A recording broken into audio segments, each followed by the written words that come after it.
Welcome back to First Issues. In a previous episode, we were discussing financial crimes against SMEs with consumer rights activist Richard Harriman. Richard said that it is imperative to be vigilant, especially during the pandemic, as most scammers prey on the desperation of some entrepreneurs who are currently struggling financially. On this episode, Richard tells us what some of the telltale signs are to be on the lookout for should you suspect fraudulent activity. What are some of the telltale signs that could alert someone of the possibility of an interaction or a transaction being an attempt to scam or defraud them? I think the signs are the things that our mums have been telling us about for generations. If it sounds too good to be true, it's too good to be true. Yes, you will get investors sometimes if you have a fantastic business idea, but someone coming along promising you miracles, financial miracles, health miracles, whatever sort of miracle, be very careful. Be very, very cautious, particularly someone you've never met face to face. I know in these complicated times, we don't meet face to face. We're conducting this conversation online, which is the right thing to do. But never invest money or seek investment from someone you haven't seen, like in a conversation like this. So I can see you exist, and this is what you look like, and this is the office you're in, and I can see that you look professional. Now, that's not a guarantee of much, but it's a start. Don't believe people that promise you amazing things because they're almost certainly lying to you. And be extremely careful with anyone who requires you to pay money to get money. I've seen so-called business ideas where people will invest in your company, but they in return, I've seen the contracts they want you to sign, want complete control of your company. Even if they don't own all the shares, they want control. For instance, I've seen one where you hand over control of your bank accounts, the business bank accounts, to the person investing.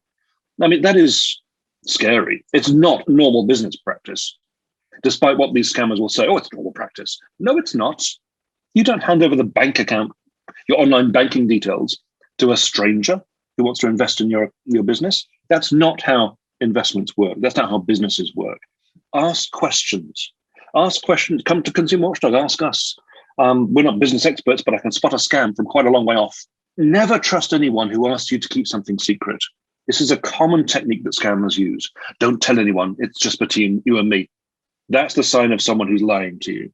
If they don't want you to ask your auntie, who's an attorney, they're trying to hide something. It does happen that, even with all the right information, all the right education, people do get scammed. So in the unfortunate event that someone finds themselves defrauded or scammed, what channels could they follow that could lead to some sort of redemption?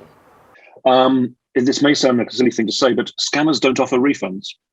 Once you've given a scammer your money, it's not like going to the supermarket or buying some clothes or buying a laptop where if there's a problem, you can get redress. You can go back and say, hang on, this laptop doesn't work, or these clothes don't fit, or my shoes have fallen to pieces.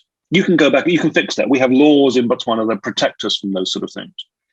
Scammers don't obey the law. That's the nature of scammers, is they're criminals. Criminals don't abide by the law because they're crooks. Scammers don't offer refunds. Once you've given your money to a scammer, they're not going to give it back.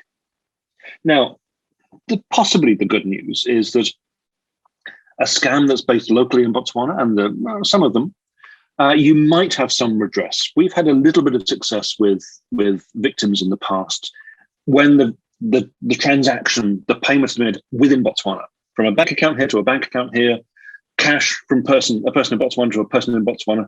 Occasionally, if you're very lucky, you might get your money back. But you have to be extremely lucky for that to happen. Very often, scammers, they're overseas, so they're untraceable. They might say they're in the United States, they might say they're in Dubai, or they might say they're in South Africa. But who knows? It's the easiest thing in the world to spoof a phone number, to change the number that appears when I call you. It's very easy to do. You don't need to be a technological whiz kid to do that. I can do that, so it must be easy. It's virtually impossible to get money back from someone once that money has crossed a border. It's absolutely impossible if you've used a money transfer service. So not a bank where it goes from EFT from one bank account here to a bank account somewhere else. That might be reversible if you get it really quickly. Money transfer services, it's gone. Wave bye-bye. That money has gone forever. You will never see it again. The only thing we can do, the only bit of good news, is to continue having conversations like this, to talk about this on TV, to talk about it on the radio, in the papers, on social media, to talk about it, I was going to say in a bar with your friends, but not in a bar. But next time you're having a chat with your friends and with your auntie and with your cousins and with your workmates, spread the word that you heard on First Issue there's this issue with the scams. Have a conversation about it. Spread the skepticism. Spread to your friends, to your relatives, to your workmates, to your neighbors, to anyone. Find a random stranger in the street and say, scams, they're out there. They're trying to take your money. The best thing we can do is to prevent it happening in the first place.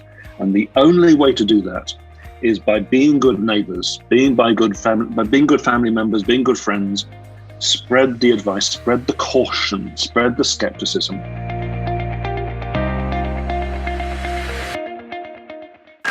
In Africa, help is what we do. That is why we at FNB are relentlessly driven to provide real help to you, the passionate and courageous, the creators and the optimists. These are the entrepreneurs we support, the communities we uplift. It is because of you that real help is what we do. FNB, how can we help you?